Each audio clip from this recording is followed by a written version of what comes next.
जय हिंद दोस्तों, कैसे हैं आप सभी। उम्मीद है कि आप लोग अच्छे होंगे। स्वागत है आप सभी का आज की इस वीडियो में दोस्तों। तो चलिए आज की इस वीडियो में हम लोग पढ़ने वाले हैं हिंदी का चौथा अध्याय दोस्तों, जो कि है नाखून क्यों बढ़ते हैं। ठीक है, और ये है दोस्तों ललित निबंध, और इसके जो लेखक हैं वो है हजारी प्रसाद द्विवेदी।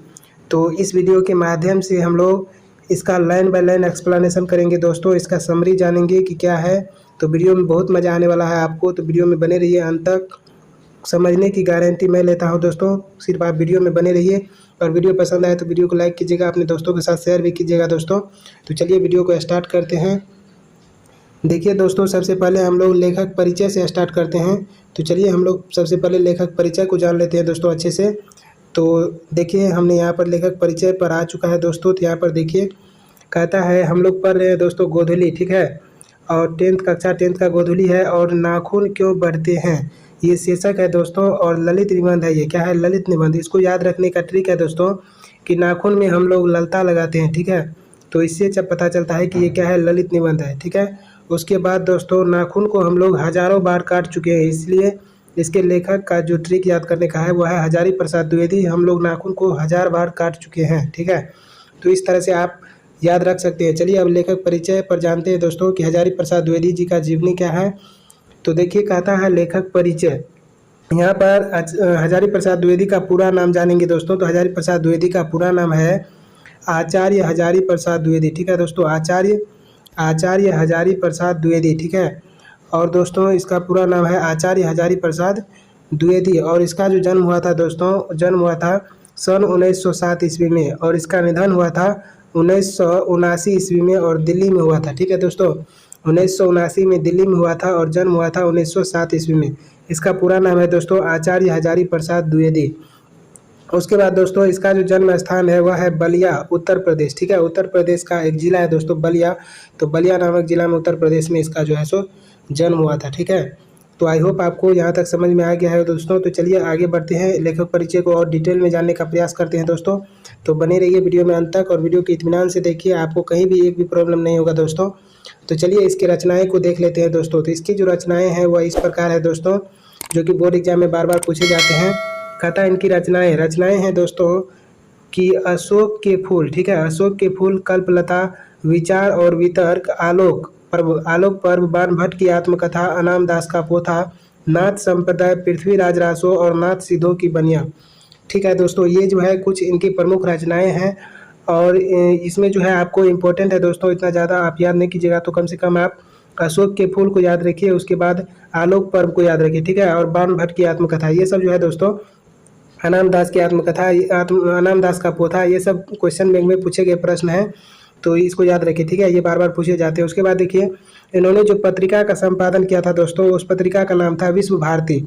और जो कि शांति निकेतन दोस्तों इसका जो है एक संस्था था दोस्तों, जहाँ से इन्होंने विश्व भारती पत्रिका का क्या किया, संपादन किया। ठीक है, तो कहेगा कि हजारी प्रसाद द्विवेदी ने किस पत्रिका का संपादन किया, तो उसका आंसर होगा विश्व भारती। ठीक है, उसके बाद यदि हम पुरस्कार की बात कर ले तो साहित्य अकादमी पुरस्कार मिला है हजारी प्रसाद द्विवेदी को। और किस रचना पर मिला है दोस्तों, तो आलोक पर्व पर मिला है। ठीक है, तो आपसे पूछा जाएगा कि आलोक पर्व पर साहित्य अकादमी पुरस्कार किसे मिला, तो हजारी प्रसाद द्विवेदी को मिला। या नहीं तो पूछेगा कि हजारी प्रसाद द्विवेदी को किस रचना पर साहित्य अकादमी पुरस्कार मिला, तो आलोक पर्व पर मिला। ठीक है, इसको याद रखिए, यहाँ से ऑब्जेक्टिव क्वेश्चंस बनते हैं दोस्तों। उसके बाद कहता है कि भारत सरकार द्वारा पद्म भूषण सम्मान एवं लखनऊ विश्वविद्यालय द्वारा डी.लिट की उपाधि मिले। ठीक है, तो इसको भी याद रखिए कि भारत सरकार ने इन्हें क्या किया, पद्म भूषण से क्या किया, सम्मानित किया आचार्य हजारी प्रसाद द्विवेदी को। और लखनऊ विश्वविद्यालय ने इन्हें, लखनऊ विश्वविद्यालय के द्वारा डी.लिट की उपाधि भी इसको मिली। ठीक है,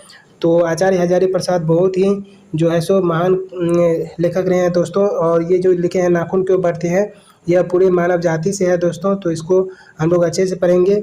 यहाँ पर देखिए दोस्तों, कहता है कि इन्होंने प्रोफेसर के रूप में कहाँ कहाँ रहे। ठीक है, तो काशी हिंदू शांति निकेतन और चंडीगढ़ विश्वविद्यालय, ये 3 ठो विश्वविद्यालय है दोस्तों, काशी हिंदू विश्वविद्यालय, शांति निकेतन विश्वविद्यालय और चंडीगढ़ विश्वविद्यालय। यहाँ तीनों जगह पर ये प्रोफेसर के रूप में रह चुके हैं। ठीक है, उसके बाद दोस्तों कहता है यह ललित रचना, कहता है ललित निबंध हजारी प्रसाद द्विवेदी ग्रंथावली से लिया गया है। दोस्तों आपसे यदि पूछे कि नाखून क्यों बढ़ते हैं कहाँ से लिया गया है दोस्तों।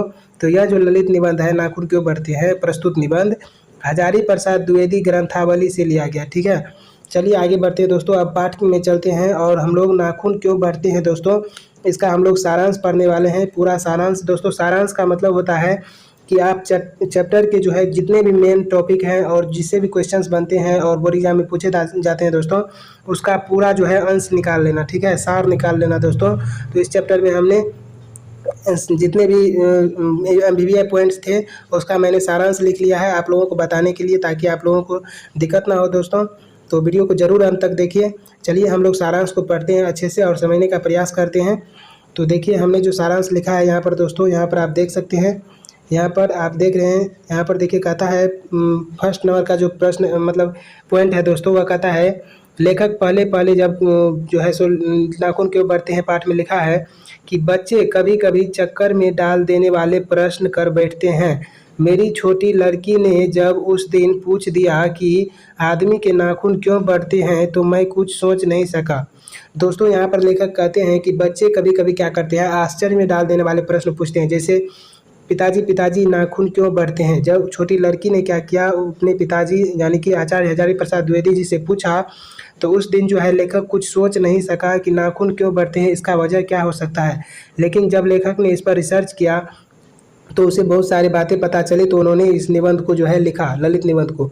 तो यदि आपसे पूछे कि नाखून क्यों बढ़ते हैं प्रश्न किसने उत्पन्न किया, तो लेखक की छोटी बेटी ने उत्पन्न किया। उन्होंने कहा पिताजी नाखून क्यों बढ़ते हैं। ठीक है, तो ये हुआ आपका जो है सो प्रश्न भी इससे बन जाता है। और जो भी इंपॉर्टेंट पॉइंट है दोस्तों उसको मैंने हाईलाइट कर दिया है, तो आपको कहीं दिक्कत नहीं है होगा। तो बने रहिए वीडियो में अंत तक। और यहाँ पर देखिए कहता है दोस्तों कि काट दीजिए वे चुपचाप दंड स्वीकार कर लेंगे, पर निर्लज अपराधी की भांति फिर छूटते ही सेंध पर हाजिर, यह इतनी बेहया क्यों है। दोस्तों लेखक कहते हैं कि नाखून को आप काट दीजिए, वे चुपचाप क्या करेंगे, दंड को स्वीकार कर लेंगे, पर निर्लज अपराधी की भांति, ठीक है, निर्लज अपराधी की भांति छूटते ही सेंध पर हाजिर, कहने का मतलब निर्लज अपराधी की भांति फिर से ये क्या करते हैं, बढ़ जाते हैं, यह इतनी बेहया क्यों है। ठीक है, तो नाखून के बारे में, नाखून को जो है निर्लज अपराधी बताते हैं आचार्य हजारी प्रसाद द्विवेदी। उसके बाद देखिए नेक्स्ट टॉपिक पर चलते हैं। अगला टॉपिक है दोस्तों यहाँ पर कि कुछ लाख वर्ष पहले की बात है। कहता है कुछ लाख ही वर्षों की बात है जब मनुष्य जंगली था, वनमानुष जैसा, उसे नाखून की सख्त जरूरत थी। उसकी जीवन रक्षा के लिए नाखून बहुत जरूरी थे। असल में वही उसके अस्त्र थे। दांत भी थे पर नाखून के बाद ही उसका स्थान था। उन दिनों उसे जूझना पड़ता था, प्रतिद्वंदियों को पछाड़ना पड़ता था। नाखून उसके लिए आवश्यक अंग था। उसने हड्डियों के हथियार भी बनाए थे। ठीक है, कहने का मतलब है दोस्तों कि कुछ साल वर्षों, कुछ लाख वर्षों की यदि बात करें हम, या लेखक बात करते हैं कि कुछ लाख वर्षों मनुष्य जंगली था। ठीक है, हम लोग जंगली थे, हम लोग के पूर्वज दोस्तों जंगली थे, वनमानुष जैसा थे, और जैसा उसे उस समय जो है नाखून की सख्त ज़रूरत थी। ठीक है, उसकी जीवन रक्षा के लिए, वह अपनी जीवन रक्षा के लिए जो है दोस्तों नाखून बहुत ज़रूरी थे उसके लिए। असल में नाखून ही उनका हथियार था। ठीक है दोस्तों, नाखून ही उनका क्या था, हथियार था, क्योंकि दांत भी थे लेकिन नाखून के बाद ही उनका स्थान था। तो आपसे पूछेगा दोस्तों ऑब्जेक्टिव में कि दांत का स्थान कितने नंबर पे था, 1 नंबर, 2 नंबर, 3 नंबर, 4 नंबर। ठीक है, तो कहने का मतलब है कि दूसरे स्थान पर नाखून का स्थान था। ठीक है, यदि दांत का स्थान था। ठीक है, तो उस समय जो है उसे नाखून की बहुत ज़रूरत थी। उन दिनों जो है जूझना पड़ता था, प्रतिद्वंदियों को पछाड़ना पड़ता था। नाखून उसके लिए जो है आवश्यक अंग था। हड्डी के भी हथियार बनाए थे। ठीक है, अब देखिए हड्डी के हथियार बनाए थे, यहाँ से प्रश्न पूछता है जो कि यहाँ से रहता है दोस्तों कि हड्डियों के जो हथियार बनाए थे वह किस जो है सुमुनि का हड्डी था। तो इन हड्डियों के हथियार में सबसे मजबूत और ऐतिहासिक हथियार देवताओं के राजा वज्र, जो दधीची मुनि के हड्डियों से बना था। तो दोस्तों कहानी का पूरा सार हमने इकट्ठा किया है दोस्तों। इसे आप यदि आप इस वीडियो को देख लेते हैं आपको एक भी प्रश्न नहीं छूटेगा। इसके बाद हम आपको एक ऑब्जेक्टिव का लिंक देंगे डिस्क्रिप्शन में, और एक इसका सब्जेक्टिव का लिंक देंगे, आप वहां से ऑब्जेक्टिव पर कमेंट कर सकते हैं दोस्तों। तो कहीं से भी आपको प्रॉब्लम नहीं होगा। वीडियो को अंत तक जरूर देखिए। यदि चैनल पर नए हैं तो प्लीज़ चैनल को सब्सक्राइब करना ना भूलें दोस्तों। तो चलिए यहाँ पर देखते हैं हम लोग। यहाँ पर कहता है कि उसने जो है इन हड्डियों के हथियार में, जब मनुष्य क्या किए थे, जंगली था, तो हड्डी के जो हथियार बनाए थे दोस्तों, उसमें जो है सबसे मजबूत और ऐतिहासिक हड्डी के हथियार देवताओं के राजा वज्र, जो दधीची मुनि के हड्डियों से बना था। तो यदि आपसे पूछे कि हड्डियों के हथियार में देवताओं के राजा इंद्र का जो वज्र है वह किस मुनि की हड्डी से बना है, तो दधीची मुनि की हड्डी से। यह ऑब्जेक्टिव क्वेश्चंस बनते हैं दोस्तों। तो चलिए अब नेक्स्ट बढ़ते हैं दोस्तों, आगे आगे यहाँ पर रुझान डालते हैं अगले टॉपिक पर। कहता है यहाँ पर कि मनुष्य, कहता है मनुष्य और आगे बढ़ा, मनुष्य क्या किया और आगे बढ़ा, उसने धातु के हथियार बनाए, लोहे के अस्त्रों ने बाजी मार ली, परंतु मनुष्य के नाखून अब भी बढ़ रहे हैं। वह कमबख्त रोज बढ़ते हैं क्योंकि वह अंधे हैं, नहीं जानते हैं कि मनुष्य को इससे कोटि कोटि गुना शक्तिशाली अस्त्र मिल चुका है। दोस्तों यहाँ पर लेखक कहते हैं कि मनुष्य आगे बढ़ा, उसने धातु के भी हथियार बना लिए, लोहे के अस्त्रों ने क्या कर ली, बाजी मार ली। ठीक है, जितने भी जो है असुर थे दोस्तों, जिनके पास लोहे के अस्त्र नहीं थे, वे हार गए। लोहे के अस्त्र ने क्या की, बाजी मार ली, परंतु नाखून अब भी बढ़ रहे हैं। ठीक है, नाखून क्या कर रहे हैं, अब भी बढ़ रहे हैं क्योंकि वह अंधे हैं। कमबख्त रोज बढ़ते हैं क्योंकि वह अंधे हैं और नहीं जानते हैं कि मनुष्य को इससे कोटि कोटि गुना शक्तिशाली अस्त्र मिल चुका है। ठीक है, तो दोस्तों उस समय जो है मनुष्य क्या करता था, नाखून को हथियार के रूप में उपयोग करता था, लेकिन आज के ज़माने में मनुष्य नाखून को हथियार के रूप में उपयोग नहीं करता है। ठीक है, लेकिन नाखून को ये पता नहीं है कि आज जो मनुष्य है वह बम बरसक बहुत सारे एटम बम ऐसे ऐसे हथियार बना लिए हैं कि नाखून उसके सामने में फीका है। ठीक है, तो दोस्तों नाखून को ये पता नहीं है, इसीलिए क्या करता है वह रोज़ बढ़ जाते हैं। ठीक है, उसके बाद आगे टॉपिक पर चलते हैं दोस्तों। अगला टॉपिक यहाँ पर कहता है कि मनुष्य के इतिहास में, कहता है दोस्तों कि मनुष्य के इतिहास में हिरोशिमा का हत्याकांड उसका नवीनतम रूप है, यह उसकी भयंकर पाशविक वृत्ति के जीवांत का प्रतीक है। दोस्तों यहाँ पर कहता है कि मनुष्य के इतिहास में जब हम हिरोशिमा का हत्याकांड पढ़ेंगे दोस्तों, जो कि 1945 में हुआ था, और इसमें जो है वहाँ पर जापान में जो है हिरोशिमा और नागासाकी पे अमेरिका के द्वारा बम गिराया गया था दोस्तों। तो वहाँ पर जितने भी लोग थे सारे मर गए थे, पत्थरों झुलस गए थे दोस्तों। आप इसी हिंदी के जो है सो हिरोशिमा चैप्टर में पढ़ेंगे ये बात, तो वहाँ पर हम आपको पूरा डिटेल में बताएंगे दोस्तों। तो ये जो है मनुष्य के पाशविक वृत्ति का ही तो प्रतीक है। ठीक है, मनुष्य क्या करते हैं, हथियार बनाते हैं, बम बम बरसक जो है सो जहाज बनाते हैं और क्या करते हैं, नष्ट करते हैं और जो है सो उसका उपयोग करते हैं और देश को क्या करते हैं, विनाश करते हैं। तो देखिए दोस्तों ये सब क्या है, पशुता का प्रतीक है। ठीक है, उसके बाद देखिए कहता है कि पशुता को जितनी बार भी काट दो वह मरना नहीं जानती। कहता है कि पशुता को आप जितनी भी बार काट दो वह मरना नहीं जानती। चलिए अब नेक्स्ट टॉपिक पर चलते हैं। अगला यहाँ पर क्या कहता है दोस्तों, कहता है कि कुछ हजार साल पहले, कहता है कुछ हजार साल पहले मनुष्य ने नाखून को सुकुमार विनोदों के लिए उपयोग में लाना शुरू किया था। यहाँ पर कहता है दोस्तों कि कुछ हजार साल पहले दोस्तों कि मनुष्य क्या करते थे, नाखून को सुकुमार विनोद के लिए जो है सो उपयोग में लाना क्या किए, शुरू किए। ठीक है, तो अब देखिए अगला टॉपिक यहाँ पर देखिए, कहता है काम सूत्र से पता चलता है कि नाखून काटने की कला मनोरंजक बताई गई है, जैसे त्रिकोण, वर्तुलाकार, चंद्राकार, दंतुल इत्यादि नाखून को इस तरह से लोग क्या करते थे, संवारते थे। ठीक है, और यहाँ पर कहता है दोस्तों कि नाखून को मोम और अलता से रगड़कर लाल और चिकना बनाया जाता था। ठीक है, तो ये सब आपसे पूछा जाएगा कि नाखून को लोग किस आकार से काटते थे। ठीक है, तो आपको जवाब देना है दोस्तों कि नाखून को काटते थे त्रिकोण आकार से, वर्तुलाकार, चंद्राकार, दंतुल इत्यादि आकार से नाखून को काटते थे। और लोग क्या करते थे, मोम या नहीं तो अलता से रगड़ करके उसको लाल और चिकना बनाते थे। ठीक है, और सुकुमार विनोदों के लिए उपयोग में लाना शुरू किया। ठीक है, चलिए अब नेक्स्ट टॉपिक पर बढ़ते हैं दोस्तों। अगला स्टेंजा यहाँ पर क्या कहता है, तो यहाँ पर है दोस्तों कि यहाँ पर एक टॉपिक है जो कि ऑब्जेक्टिव क्वेश्चंस बन सकते हैं दोस्तों, कि गोर देश के लोग, कहता है गोर देश के लोग बड़े बड़े नाखून को पसंद करते थे। ठीक है, गोर देश के लोग बड़े बड़े नाखून को पसंद करते थे और दक्षिणात्य लोग जो थे वह छोटे नाखून को पसंद करते थे। ठीक है, तो ये जो है इसको हाईलाइट कर दिया हमने, ये अच्छा टॉपिक है दोस्तों, तो इसको याद रखिए। उसके बाद कहता है दोस्तों कि सहजात वृत्ति को ही अनजान स्मृति कहते हैं। ठीक है, कभी कभी आपसे पूछ दिया जाता है कि सहजात वृत्ति क्या है, तो यही क्या होता है दोस्तों, अनजान स्मृति होता है। अनजान स्मृति कहने का मतलब कि जो जाने अनजाने में हो जाता है। ठीक है, जैसे नाखून का बढ़ना, ठीक है, ये अपने आप स्वतः बढ़ जाता है, अनजान स्मृति है। केस का बढ़ना, दांत का दोबारा उठना, पलकों का गिरना, ये सब दोस्तों क्या है, सहजात वृत्ति है, या इसको कहे कि अनजान स्मृति है। ठीक है, जो अजाने अनजाने में क्या हो जाता है, बढ़ जाता है। ठीक है, या इसकी घटना घट जाती है लेकिन मनुष्य को पता ही नहीं चलता। तो ये सब क्या है, अनजान स्मृति है। उसके बाद देखिए दोस्तों अगला क्या कहता है, अगला है यहाँ पर कि मनुष्य के भीतर, ठीक है, यहाँ पर देखिए दोस्तों कहता है कि मनुष्य के भीतर नाखून बढ़ा लेने की जो सहजात वृत्ति है वह उसके पशु तत्व का प्रमाण है। दोस्तों, मनुष्य में यदि नाखून बढ़ता है दोस्तों, तो ये क्या है, पशु तत्व का प्रमाण है। और उन्हें काटने की जो प्रवृत्ति है वह उसकी मनुष्यता की निशानी है, वह उसकी क्या है, मनुष्यता की निशानी है। तो इसीलिए क्या करना चाहिए, नाखून को अब काट देना चाहिए, क्योंकि नाखून की अब हमें ज़रूरत नहीं है। हम बहुत आगे बढ़ चुके हैं, हम मानव बहुत आगे बढ़ चुके हैं, ठीक है। नाखून की जगह पे हम बहुत सारे हथियार को अपना लिए हैं, बहुत सारे अस्त्र शस्त्र हम लोग उपयोग में जो है सो लाते हैं, ठीक है। जैसे तलवार हो गया, बंदूक हो गया, ये सब हो गया। तो नाखून की अब ज़रूरत नहीं है, इसीलिए लोग क्या करते हैं, नाखून को काट देते हैं, ठीक है। और उसके बाद देखिए कहता है, मनुष्य किस ओर बढ़ रहा है, मनुष्यता की ओर या पशुता की ओर, अस्त्र बढ़ाने की ओर या अस्त्र काटने की ओर।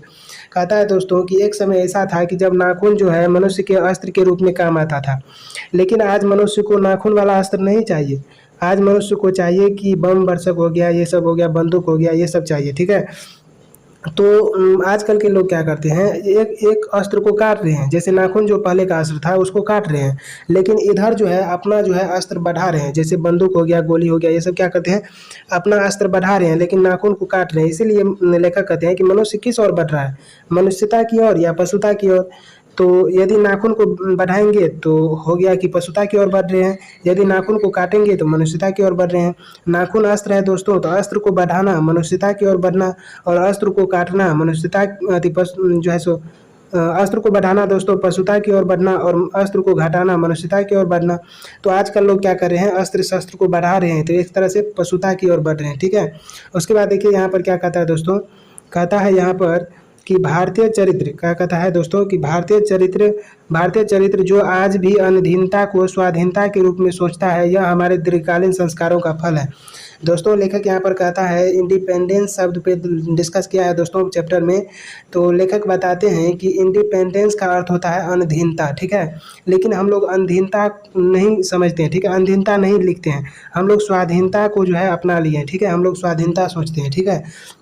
तो हम लोग क्या किए हैं, स्व के बंधन में बंध गए हैं, ये हमारे दीर्घकालीन संस्कारों का फल है। अधीनता का मतलब होता है कि किसी के अधीन नहीं होना, लेकिन स्वाधीनता का मतलब होता है कि अपने आप के अधीन होना, ठीक है। उसके बाद यहाँ पर कहता है कि मरे बच्चे को गोद में दबाए रखने वाली बंदरिया दोस्तों मनुष्य का आदर्श नहीं बन सकती, ठीक है, मनुष्य का आदर्श नहीं बन सकती, ठीक है। कहने का मतलब है कि जितने भी पुराने चीज़ होते हैं उसको हम लेकर के चले तो वो जो है आगे आदर्श नहीं हो सकती, और जितने भी भविष्य में आने वाली चीज़ है उन सबको हमको लेकर नहीं चलना चाहिए। तो कहने का मतलब है कि कालिदास की एक युक्ति है दोस्तों, वह क्या युक्ति है आप यहाँ पर देख सकते हैं। कालिदास ने कहा है यहाँ पर दोस्तों, हम आपको दिखा देते हैं। कहता है, कालिदास ने कहा था कि सब पुराने अच्छे नहीं होते और सब नए खराब नहीं होते। दोस्तों, कालिदास ने कहा था कि सब पुराने अच्छे नहीं होते और सब नए खराब नहीं होते। जितने भी पुराने जो है सो इतिहास हैं सब खराब नहीं होते, ठीक है, सब पुराने अच्छे नहीं होते और सब नए खराब नहीं होते। तो आपसे पूछा जाएगा कि ये जो बातें हैं किसने कहा था, तो ये जो है कालिदास ने कहा था। उसके बाद दोस्तों यहाँ पर अगला जो है नेक्स्ट है हमारा, कि एक तरफ बड़े बड़े नेता कह रहे थे कि वस्तुओं की कमी है और मशीन बैठाओ, उत्पाद बढ़ाओ और धन की वृद्धि करो करो और क्या कहते हैं, बाहरी उपकरणों की ताकत बढ़ाओ। एक बूढ़ा कह रहा था, बाहर नहीं भीतर की ओर देखो, ठीक है, एक बूढ़ा कह रहा था कि बाहर नहीं भीतर की ओर देखो, हिंसा को मन से दूर करो। क्या कह रहे थे, हिंसा को मन से दूर करो, मोह को हटाओ, क्रोध और द्वेष को दूर करो, लोगों के लिए कष्ट हो, आराम की बात मत सोचो। और क्या कह रहा था दोस्तों यहाँ पर देखिए, कहता है कि प्रेम की बात सोचो, काम करने की बात सोचो, और प्रेम ही बड़ी चीज़ है क्योंकि वह हमारे भीतर है, ठीक है। स्वबंधन का मनुष्य का स्वभाव है, स्वबंधन जो है मनुष्य का स्वभाव है। कहने का मतलब है दोस्तों कि एक तरफ जो है जब देश आज़ाद हुए थे तो बड़े बड़े नेता कह रहे थे कि वस्तुओं की कमी है, वस्तुओं बढ़ाओ, उत्पाद बढ़ाओ, धन की वृद्धि करो, बाह्य उपकरणों की ताकत बढ़ाओ। लेकिन महात्मा गांधी को यहाँ पर एक बूढ़ा कहा गया दोस्तों, कि एक बूढ़ा कह रहा था, महात्मा गांधी कह रहा था कि बाहर नहीं भीतर की ओर देखो, हिंसा को मन से दूर करो, द्वेष को हाथ दूर करो, लोग के लिए कष्ट हो, आराम की बात मत सोचो, प्रेम की बात सोचो, काम करने की बात सोचो, प्रेम की बात सोचो, क्योंकि प्रेम जो है सबसे ऊपर है, सबसे बड़ी चीज़ है, क्योंकि वह हमारे भीतर है। स्व का बंधन मनुष्य का स्वभाव है, ठीक है। तो ये बात कर रहे थे, लेकिन बूढ़े का बात जो है किसी को अच्छा नहीं लगा, उसे गोली मार दी गई, ठीक है। तो ये सारी बातें आपके चैप्टर में लिखी गई है दोस्तों। उसके बाद देखिए यहाँ पर कहता है कि मनुष्य के पूंछ की तरह उसके नाखून भी एक दिन झड़ जाएंगे, ऐसा लेखक जो है सो बताते हैं एक चैप्टर में। उसके बाद दोस्तों कहता है, सफलता और चरितार्थता में अंतर, मनुष्य की चरितार्थता प्रेम में है, मैत्री में है, त्याग में है, अपने आप को सबके मंगल के लिए निःशेष भाव दे देने देने में है। कहने का मतलब है दोस्तों कि सफलता और चरितार्थता में यहाँ से आपका क्वेश्चंस भी बनता है दोस्तों, और हम आपको क्वेश्चंस कराएंगे भी। तो सफलता और चरितार्थता में क्या अंतर है, तो इसको जानने के लिए दोस्तों आप यहाँ पर लिखा हुआ है, कहता सफलता और चरितार्थता में क्या अंतर है। तो मनुष्य की चरितार्थता क्या है, किस में है, प्रेम में है, मैत्री में है, त्याग में है, अपने आप को सबके मंगल के लिए निःशेष भाव दे देने में है। उसके बाद यदि सफलता की बात करें दोस्तों, तो सफलता जो है दोस्तों यहाँ पर हम आपको बता देते हैं कि सफलता क्या है। सफलता है दोस्तों कि नाखून को बढ़ाना सहजात वृत्ति का परिणाम है जो उसके जीवन में सफलता ले आना चाहती है। देखिए दोस्तों, नाखून जो है आदमी का क्या था पहले पूर्व जमाने में, या कह सकते हैं लाखों वर्षों पहले, नाखून जो है हथियार के रूप में काम आता था। तो मनुष्य क्या करता था, उस नाखून का उपयोग करके अपने जीवन में सफल होता था। जैसे किसी प्रतिद्वंदी को पछाड़ करके क्या होता था, सफल हो जाता था अपने जीवन में। लेकिन आज नाखून क्या करता है कि नाखून का बनना सहजात वृत्ति का परिणाम है, या हम बोल सकते हैं इसको कि अनजान स्मृति है, जो उसके जीवन में क्या लाना चाहती है, सफलता ले आना चाहती है। कि आप क्या कीजिए अपने जीवन में, क्या हमारा उपयोग करके अपने जीवन में सफलता ले आइए, ठीक है, सफलता लेना आना चाहता है। लेकिन उसको काट देना उस स्वनिर्धारित आत्मबंधन का फल है जो उसे चरितार्थता की ओर ले जाती है। लेकिन मनुष्य को क्या करना चाहिए, एक दूसरे को मारना नहीं चाहिए, एक दूसरे को हानि नहीं पहुंचाना चाहिए। यही उनकी चरितार्थता है। प्रेम में है, मैत्री में है, जो है शोर शराबा नहीं करना चाहिए और एक दूसरे को मारना पीटना नहीं चाहिए। तो इसीलिए हमको नाखून की अब ज़रूरत नहीं है। प्रेम करेंगे दोस्तों तो लड़ाई नहीं होगी। जब लड़ाई नहीं होगी तो नाखून की ज़रूरत ही क्या पड़ेगी। तो नाखून को हम लोग क्या करते हैं, काट देते हैं। उसी को बोलते हैं कि चरितार्थता। नाखून को काट देना चरितार्थता की ओर ले जाती है, और नाखून को बढ़ाना जीवन में सफलता ले आना चाहती है, ठीक है। उसके बाद दोस्तों यहाँ पर है, आप देख पा रहे हैं दोस्तों, यहाँ पर कहता है कि कम बखत, लास्ट में लेखक कहते हैं दोस्तों कि कम बखत नाखून बढ़ते हैं तो बढ़े, मनुष्य उन्हें बढ़ने नहीं देगा। कम बखत नाखून बढ़ते हैं तो बढ़े, ठीक है, लेकिन मनुष्य उन्हें क्या करने देगा, बढ़ने नहीं देगा। उसके बाद दोस्तों इसी के साथ ये वीडियो जो है दोस्तों आपका जो है ख़त्म होता है। तो आई होप आपको यह वीडियो पसंद आया होगा दोस्तों। उम्मीद है कि आपको यह वीडियो अच्छा लगा होगा। तो वीडियो यदि पसंद आया है तो वीडियो को लाइक कीजिए। चैनल पर पहली बार है दोस्तों तो चैनल को सब्सक्राइब जरूर कीजिए, और डिस्क्रिप्शन में हम आपको इसके ऑब्जेक्टिव और सब्जेक्टिव का जो है लिंक दे देंगे, तो आप उसे जा कर के ज़रूर देखिएगा दोस्तों। डिस्क्रिप्शन को चेक जरूर कीजिएगा। उसके बाद मिलेंगे नेक्स्ट वीडियो में। तब तक के लिए thank you so much for watching this video. जय हिंद।